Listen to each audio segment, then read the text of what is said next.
Jesús. Amén. En el texto que vimos la semana pasada, no sé si os acordáis, hablamos de estar unánimes. Habíamos visto que Pablo estaba tratando un problema que tenían en Filipos, que era la falta de unidad en la iglesia. Y es que tenemos que estar unánimes como pueblo de Dios. Yo doy gracias por cada uno de los que venís y os congregáis regularmente aquí, porque una característica que es imprescindible para la unidad es congregarse. Sin congregarse no es posible ser uno, ser unánimes. Y si de verdad conoces a Dios, entonces tendrás un deseo de reunirte con aquellos que conocen a Dios. El plan de Dios para cada persona que conoce a Cristo es un plan dentro de su cuerpo, dentro de la iglesia. Y lo escucho muchas veces, a veces hablando con gente, a veces en el mercadillo, otras veces hablando con gente que dice ser creyente y que piensan que no necesitan ir a ninguna iglesia. Y tenemos que dejar a un lado, y vale ya de pensar que la vida cristiana es algo meramente individual, que yo puedo leer la Biblia en casa, ver un sermón en YouTube y que no necesito estar en los cultos, que yo puedo estar bien con Dios pero mal con su iglesia. Piensa en eso, hay gente que lo dice, yo estoy bien con Dios pero mal con la iglesia. Piénsalo. Una ilustración, si alguien me dice que odia a mi esposa, yo lo siento, yo voy a tener un problema con esa persona. Yo no voy a estar bien con esa persona si me dicen que odian o que no se llevan bien con mi esposa. Pues de la misma manera, una persona no puede decir, yo estoy bien con Cristo, pero mal con la esposa de Cristo. Porque son uno, Dios los ha unido. Y lo que Dios juntó, que no lo separe el hombre. Si de verdad amas a Cristo, amarás también a su esposa, la iglesia, y querrás estar unido, unánime, con la iglesia. Primera de Juan 4:20. Si alguno dice, yo amo a Dios, ahora hay muchos que dicen, ay, yo amo tanto a Dios, sean de cualquier denominación, yo amo a Dios. Y dice Juan, si alguno dice yo amo a Dios y aborrece a su hermano y no quiere nada que ver con su hermano, porque yo no voy a la iglesia porque está llena de hipócritas. Si alguno dice que ama a Dios y aborrece a su hermano, es mentiroso. Pues el que no ama a su hermano, a quien ha visto, ¿cómo puede amar a Dios a quien no ha visto? Y mucha gente hace eso, yo amo a Dios mucho, yo en mi casa leo, en mi casa oro y veo un sermón tal, pero no me reúno. Pues, dice la Biblia, hay un gran problema. O hablo con gente y me dice, no, yo conozco a Cristo, pero no me congrego en ninguna iglesia, pero yo conozco a Cristo. Y tienen la oportunidad de congregarse. Primera de Juan 2:4 dice, el que dice yo le conozco y no guarda sus mandamientos, y un mandamiento es congregarse, estar unidos con su iglesia, dice, el tal es mentiroso y la verdad no está en él. Y es que la vida cristiana es imposible e impensable fuera de la comunión de una iglesia local. La vida cristiana es imposible e impensable fuera de la comunión de una iglesia local. Por eso en el Nuevo Testamento, cuando lees los libros del Nuevo Testamento, muchos que son cartas a iglesias. Y te encontrarás que hay muchas más cartas, muchos más libros que son cartas a iglesias y a grupos que cartas a individuos. Cartas a individuos tenemos Filemón, tenemos Timoteo, 2 cartas de Timoteo y Tito. Ahí hay 4 y luego quizá algunas de las cartas de Juan son cartas a individuos, pero muy pocos en comparación con todos los otros libros que van dirigidos a grupos o a iglesias. Porque el cristianismo se vive como parte de una comunidad santa, como miembros del cuerpo de Cristo. Y tenemos aquí el libro de Filipenses. Pablo no lo escribió a una persona solo, sino a la iglesia. Y Pablo está hablando de la unidad. La iglesia de Filipos tenía muchas virtudes, estaba siguiendo en el camino de Cristo, pero tenía un gran fallo, un gran pecado, que era la falta de unidad. Y Pablo les había hablado de estar unánimes, ahí en el versículo 2, unánimes. Y habíamos visto los motivos para estar unánimes. Habíamos visto la semana pasada que hay consolación en Cristo, que hay consuelo de amor, que hay comunión en el Espíritu, que el afecto entrañable y la misericordia, todas estas cosas nos deben motivar a estar unánimes, a estar unidos, a ser uno como cuerpo de Cristo. Después vimos también maneras de estar unánimes y hablamos de sentir lo mismo, de tener el mismo amor, de sentir una misma cosa. Y llegamos ahora al versículo 3 y 4, y aquí vemos los medios para estar unánimes. ¿Qué cosas debemos hacer? ¿Cuáles son los medios que nos pone el apóstol Pablo, guiado por el Espíritu Santo? Y creo que todos estos medios que encontramos, estos dos versículos que encontramos, el 3 y el 4, se definen con la palabra que aparece en medio del versículo 3. Esa palabra, si la puedes leer, si la puedes ver conmigo, en medio del versículo 3 dice con humildad. Antes bien, con humildad. La palabra humildad creo que define estos versículos 3 y 4. Vamos a ver que ese es el medio que Dios nos ha puesto para estar unánimes. Si hay humildad, podremos como iglesia estar unidos, estar unánimes. Si no hay humildad, será imposible estar unidos y unánimes. Entonces vamos a ver tres cosas que nos habla, tres aspectos de esta humildad que nos habla los versículos 3 y 4. El primero está bien claro y vamos a ir parte del versículo por parte del versículo. Lo primero, ¿cómo podemos estar unánimes? ¿Qué medio nos ha puesto Dios? Pues lo primero es que no hagas nada por contienda o vanagloria, antes bien con humildad. Ese es el medio, primer medio que Dios ha puesto para que estemos unánimes. Y esto nos habla de una motivación unánime, una motivación humilde. Como ya hemos dicho y lo vimos la semana pasada, Pablo nos hace ir un poco más profundo de simplemente cuáles son los actos que hacemos. ¿Qué es lo que hace? ¿Lo hace bien? ¿Lo hace mal? Pablo te lleva a pensar un poco más. No solamente en cuanto a los actos y los hechos que hacemos, sino examinar más cuáles son nuestras motivaciones en lo que hemos hecho. ¿Cuál ha sido tu actitud en lo que has hecho? Porque quizás has hecho una obra buena, ahora habéis venido a la iglesia, eso es una obra buena, Dios dice no dejando de congregaros, amén. Pero ¿cuál es el motivo por el que estás aquí? ¿Cuál es la actitud con la que estás aquí? ¿Cuáles son tus pensamientos para venir aquí? Y eso lo podemos aplicar a cualquier otra cosa que hagamos para el Señor. No solamente examinar lo que hemos hecho, el hecho en sí, sino examinar las motivaciones. Y tenemos que preguntarnos, Señor, ¿por qué hago lo que hago? ¿Por qué hago lo que hago? ¿Qué hay detrás? Pregúntate a ti mismo, ¿por qué haces lo que haces? ¿Es por contienda, como dice ahí? Dice, nada hagáis por contienda. Pero eso es porque quizá había gente haciendo cosas por contienda. La palabra contienda viene de la palabra contención, proviene del egoísmo, el orgullo del corazón.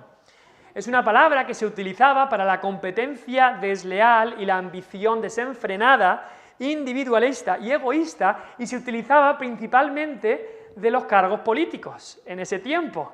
Y es curioso, pues, la ambición, el egoísmo y tal, pues no han cambiado mucho las cosas, lo seguimos viendo en los cargos políticos. Pero también se utilizaba para otras profesiones.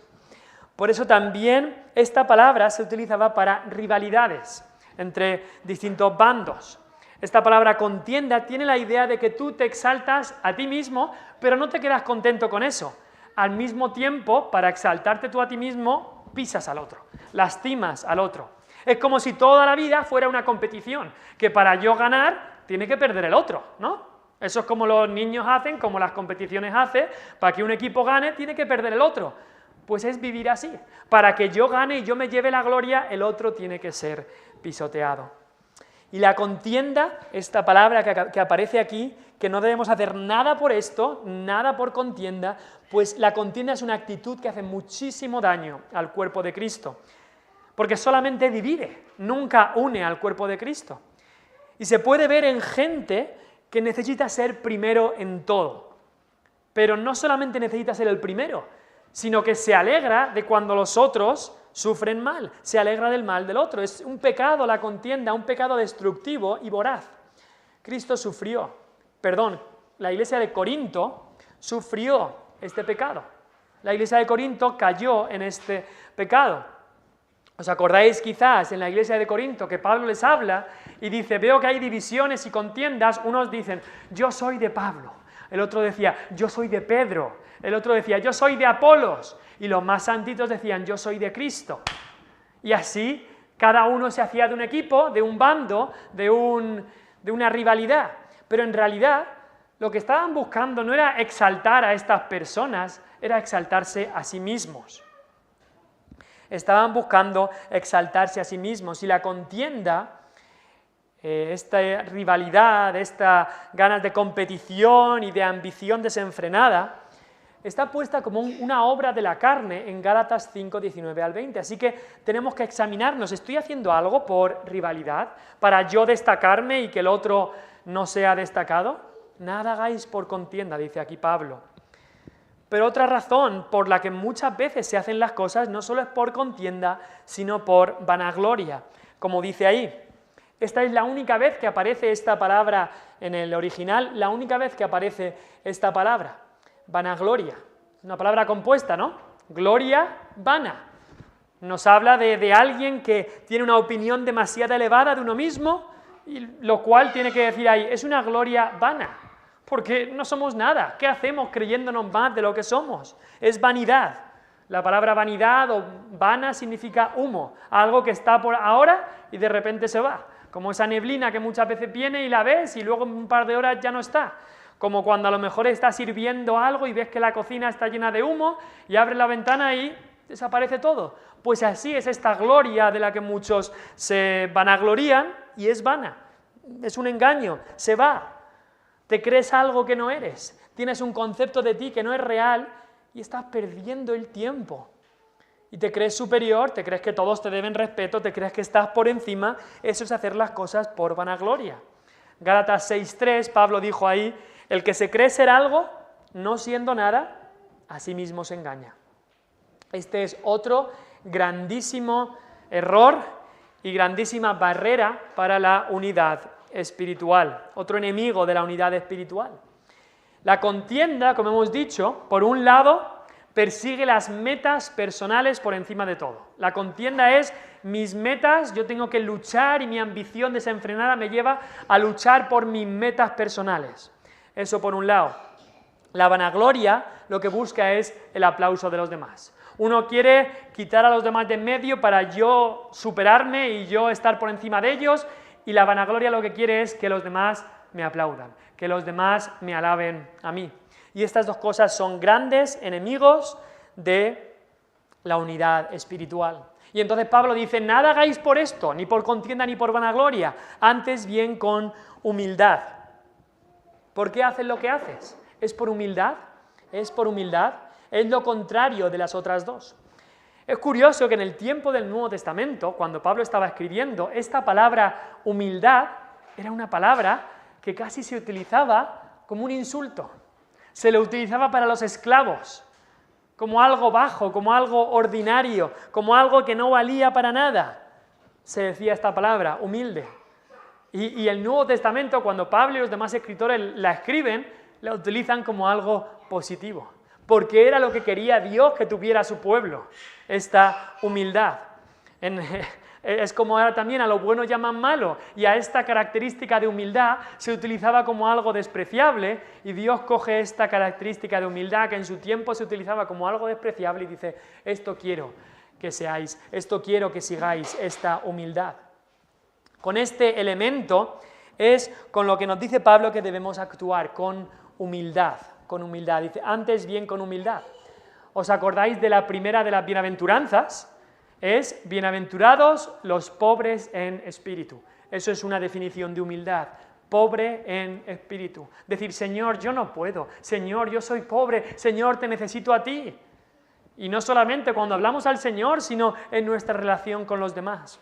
Bienaventurados los pobres en espíritu. Acordémonos, hicimos ya un estudio de la humildad hace unos meses, acordémonos de que Dios resiste a los soberbios y da gracia a los humildes. También en Colosenses dice, revestíos de humildad. Esa es la chaqueta que nos tenemos que poner, humildad. Pero tenemos que darnos cuenta que incluso con esto de las motivaciones, incluso detrás de las buenas obras, puede haber malas motivaciones.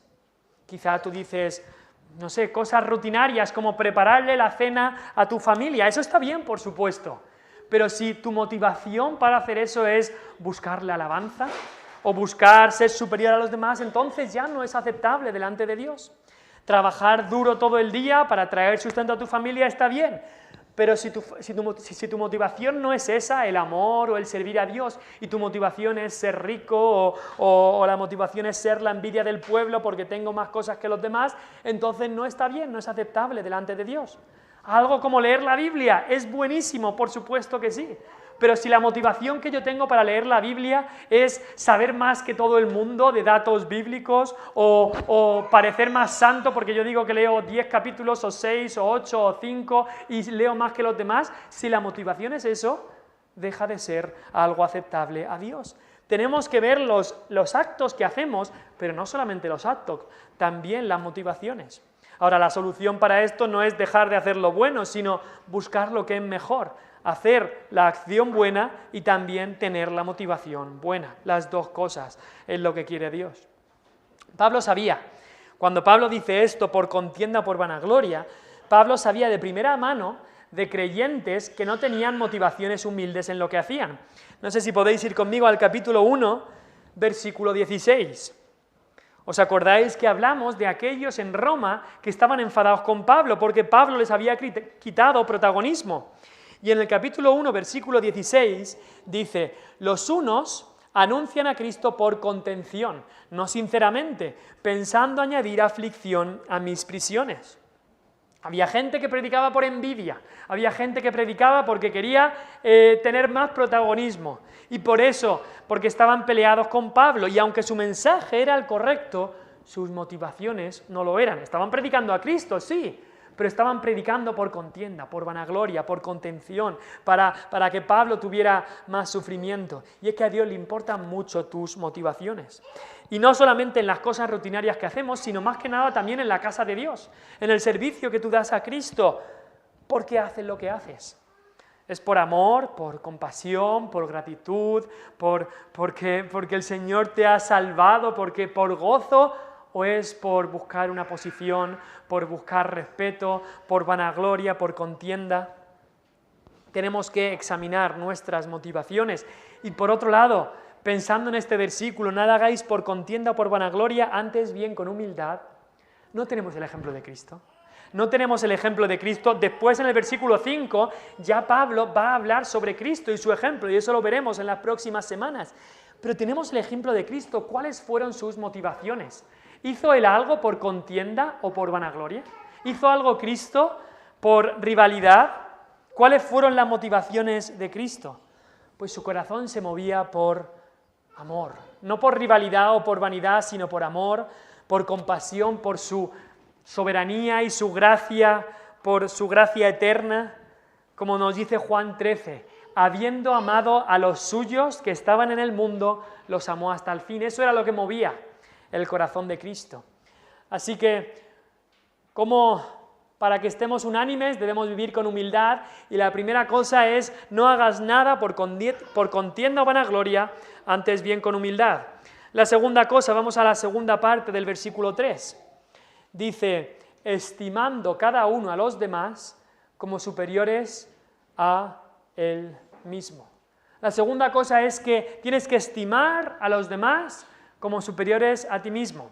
Si antes habíamos visto una motivación humilde, ahora queremos ver una estimación humilde. Una estimación humilde. Y aquí entramos a terreno complicado, porque Pablo nos dice que como cristianos debemos estimar, debemos considerar a los demás como superiores a uno mismo. Considerar al otro como mejor que tú. Así de claro. Considerar al otro, al prójimo, al hermano, como mejor que tú. Considerarlo yo como mejor que yo. Y puedes decir, pero esto es imposible. ¿Cómo voy a considerar, cómo voy a estimar a ese hermano que lo aborrezco? ¿Cómo lo voy a considerar mejor que yo y superior a mí? Pues ahí tienes ya un problema. Si de verdad aborreces a un hermano, pues vete a Primera de Juan, que lo hemos dicho, tienes un problema. Tienes que arreglar el problema que tienes. Tienes que arreglar el problema que tienes con el odio o con el aborrecimiento, porque nunca se debería aborrecer a un hermano en Cristo. Vuelta al primer paso que hemos dicho, nada hagáis por contienda o vanagloria. Si eso hay en tu vida, tiene que estar arreglado. Pero quizá dices, bueno, vale, Vale, eso lo arreglo, pero entonces, ¿cómo puedo estimar a alguien que está viviendo una vida en contra de Dios como superior a mí mismo? Pues es verdad, este texto se está refiriendo a hermanos y a aquellas personas que profesan por la boca ser de Dios, pero luego viven una vida completamente fuera de lo que Dios dice, pues no están viviendo y dan evidencia de que nada pasó en su vida. Pero este texto está diciendo que entre los hermanos debemos estimar a los demás como superiores a nosotros mismos. ¿Significa esto entonces que mi hijo que conoce al Señor, digamos, debe ser mi superior? Entonces yo ahora como padre debo obedecer a mi hijo en todo porque es mi superior mi hijo. No, no se está refiriendo a esto. Esto se refiere a preferir a los demás hermanos antes que a nosotros mismos. No está quitando esos roles de autoridad que Dios ha dado en la familia o en la iglesia o en la sociedad, no lo está quitando, sino que nos está diciendo cómo debemos pensar en los demás. Acordaos, esto está refiriéndose a nuestra mente, a ese sentir que tenemos, a nuestros pensamientos. Pues debemos pensar así de los demás, como mejores, como superiores, como más capaces que nosotros. Y la verdad lo vemos así y decimos, qué difícil es eso. El comentarista MacArthur dice, es evidente que Pablo tiene en mente una visión del prójimo que no es propia del hombre y que nos resulta en extremo difícil de alcanzar, aún para creyentes. Y dice, quizá la mejor forma en que los creyentes puedan asumir este reto que parece imposible e irreal es considerar sus propios pecados. Los creyentes conocen mejor su propio corazón que el de cualquier otra persona.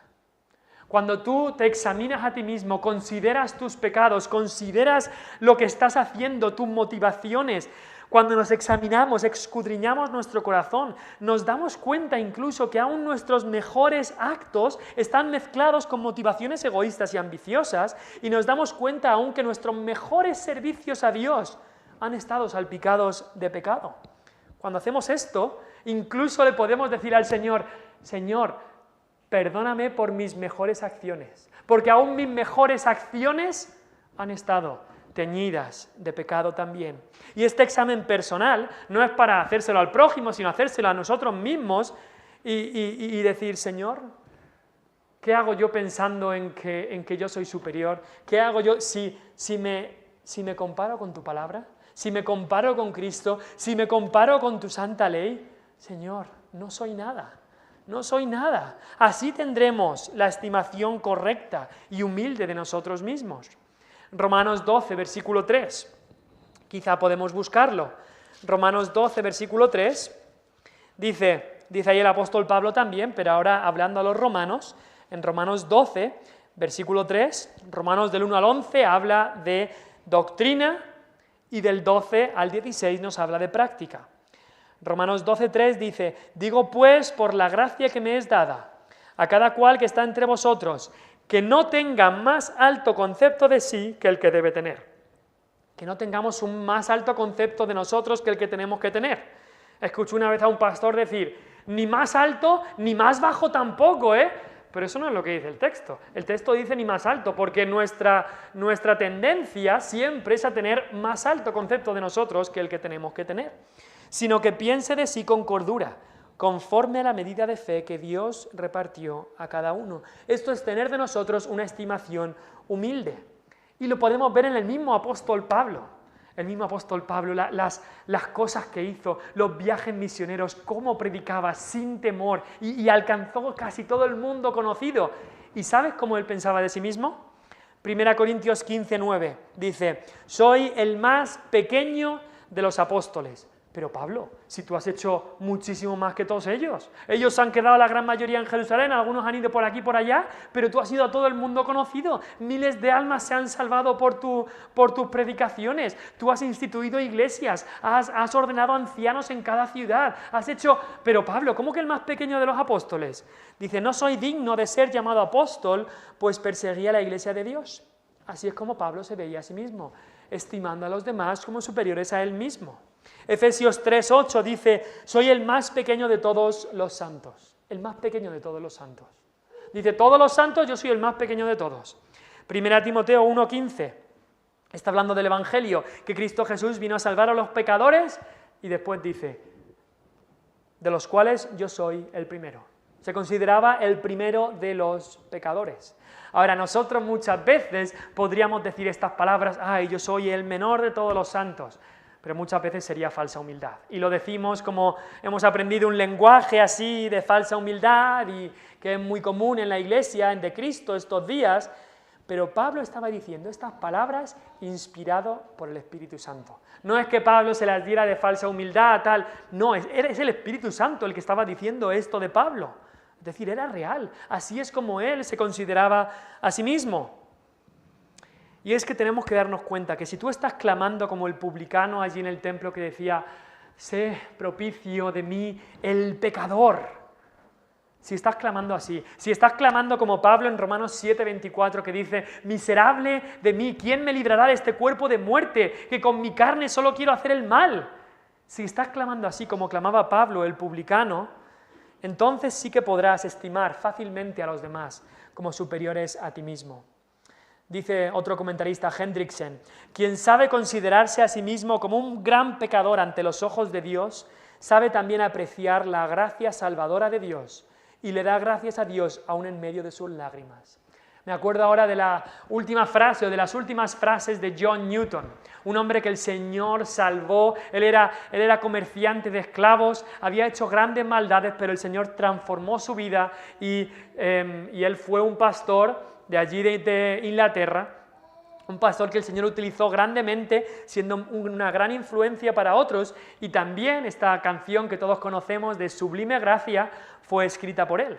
Y este hombre que Dios había utilizado tanto después de su conversión, acabó sus días diciendo, solo sé dos cosas, que yo soy un gran pecador, pero que Cristo es un gran Salvador. Eso es lo que pensaba él. Dice, solo sé dos cosas, que yo soy un gran pecador, pero que Cristo es un gran Salvador. Y este espíritu de humildad, este espíritu de considerarse a uno mismo como pecadores y el primero de los pecadores, nos llevará entonces a considerar a los demás como más capaces, como mejores, y eso hará que la unidad en la iglesia llegue sola. Si de verdad consideramos a los demás como superiores a nosotros mismos, entonces la unidad está asegurada, te lo puedo asegurar. Cristo, porque queremos ir siempre a Cristo, porque Pablo va a ir en el versículo 5 a Cristo. Cristo estimó a los demás como superiores a él mismo. Y dices, ¿cómo? Pero si Cristo es Dios y todos los demás son simples mortales, simples criaturas. Pero Cristo en los días de su encarnación hizo eso. Él dijo, el Hijo del Hombre no vino para ser servido, pero si él era Dios, él tendría que haber vivido en un palacio como Herodes, siendo servido por todos. No, el Hijo del Hombre no vino para ser servido, sino para servir y para dar su vida en rescate por muchos. Él cogió la toalla, incluso la toalla que llevaban los esclavos, y lavó así los pies de los discípulos. Cristo era infinitamente superior a ellos. Superior. Nosotros no somos superiores unos a otros, pero Cristo sí que era infinitamente superior a todos. Pero aún así, Él hizo la labor del que era inferior. Y si Cristo hizo eso, ¿cuánto más nosotros debemos estimar a los demás como superiores a uno mismo? Entonces, estos medios para la unidad, que se resumen en la humildad, porque la humildad es necesaria para la unidad. Recuerda eso, la humildad es necesaria para la unidad. Hemos visto, no hagas nada por contienda por vanagloria, sino con humildad. Segundo, estima a los demás como superiores a ti mismo. Y tercero, no mires por tus intereses, sino por los de los demás. Versículo 4, no mirando cada uno por lo suyo propio, sino cada cual también por lo de los otros. No mires por tus intereses, sino por los intereses de los demás. Habíamos visto una motivación humilde, habíamos visto también una estimación humilde, y ahora acabamos viendo un enfoque humilde. Y este enfoque es de no mirar por nuestros intereses, sino por los intereses de los demás. Tenemos un dicho en España que es, por el interés te quiero Andrés. Y eso se dice mucho. Cuando alguien lo que quiere es aprovecharse, te da palmaditas en la espalda, te da un regalito, porque sabe que tú le puedes beneficiar en algo, y entonces decimos esa frase, por el interés te quiero Andrés. Y es un refrán que se dice en España. No sé si hay algún equivalente en algunos otros países, pero así decimos aquí, porque mucha gente hace cosas por interés. En la política lo vemos cada vez más. Ahora que hay elecciones, pues vemos que la gente hace cosas por interés nada más.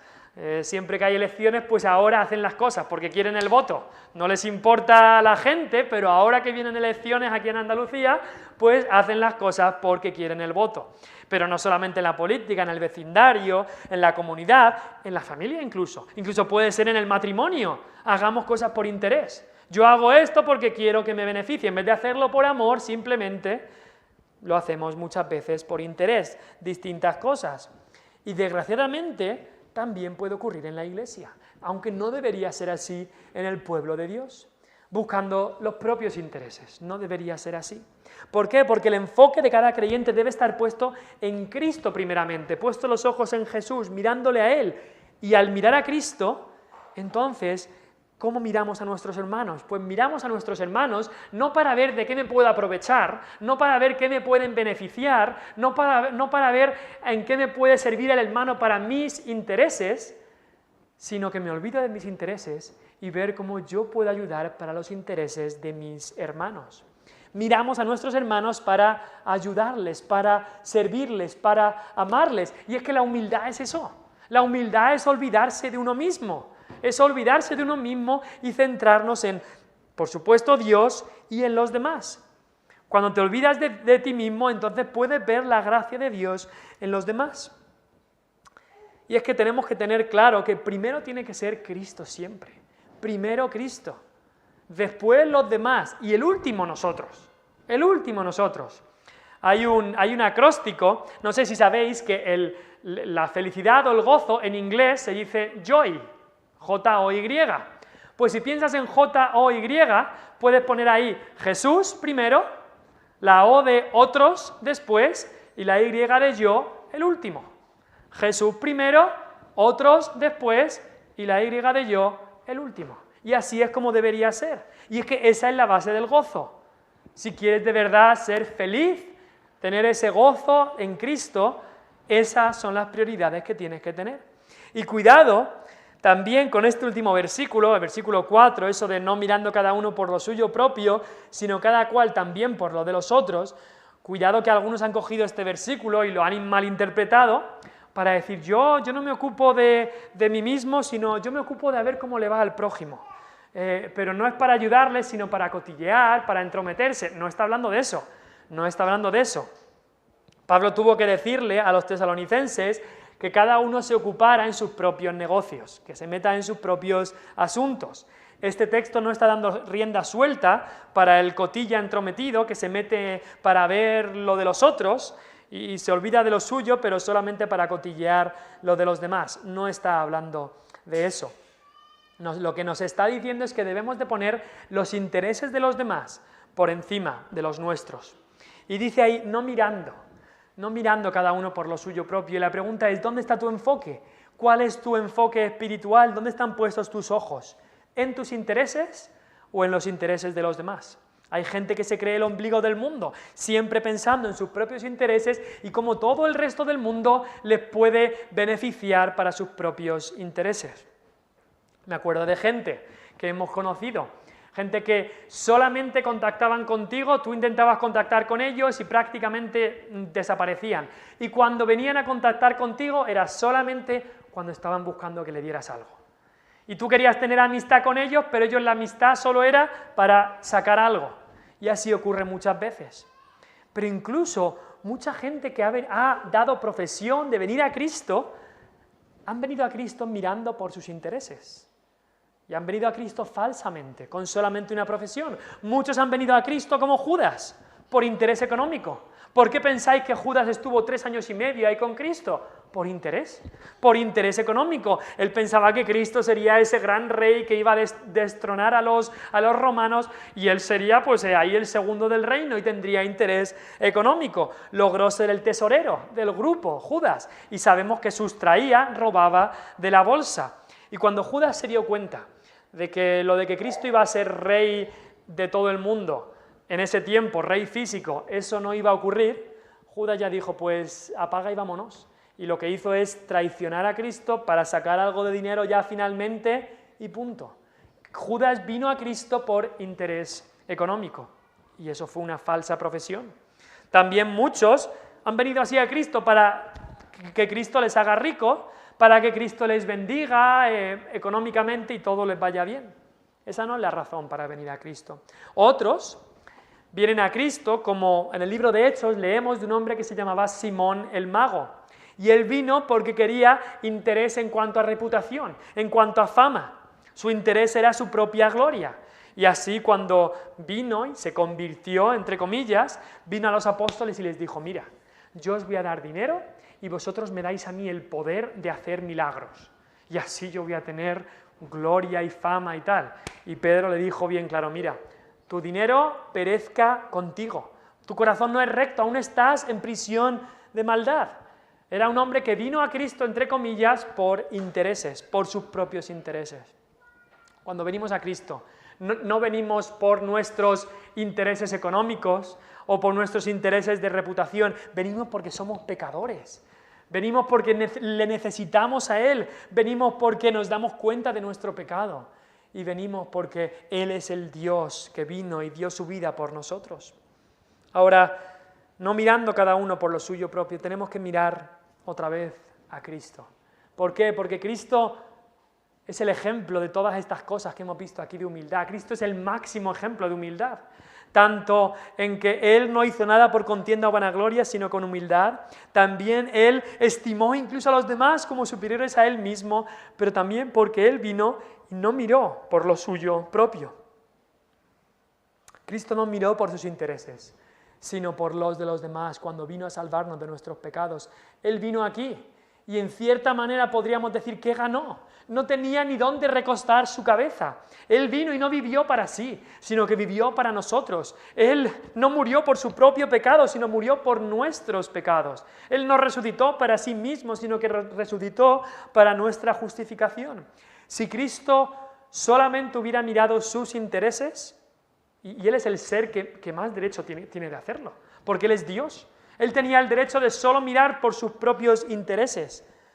Pero si Él lo hubiera hecho, se hubiera quedado en la gloria y nunca hubiera venido a salvarnos. Y nos hubiera dado lo que merecemos, que es el infierno. Pero Cristo no miró por lo suyo propio, sino por el bien de su pueblo. Ese pueblo que su Padre le había dado desde antes de la creación del mundo.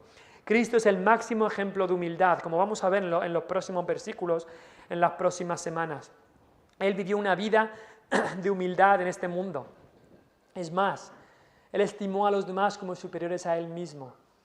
Y Él no miró sus propios intereses, sino los nuestros, los de su pueblo, los de aquellos que Él salva e iba a salvar. Así que miremos a Cristo. Veremos más sobre este ejemplo de servicio, de humildad, en los próximos versículos que hay aquí. Son versículos tremendos, del 5 al 11, que los estaremos viendo en las próximas semanas. Pero pensemos, ¿cómo podemos tener unidad en nuestra iglesia? Pues con un sentir de humildad. La unidad viene por la humildad, que es tan importante en el pueblo de Dios. Vamos a orar. Padre Celestial, te damos la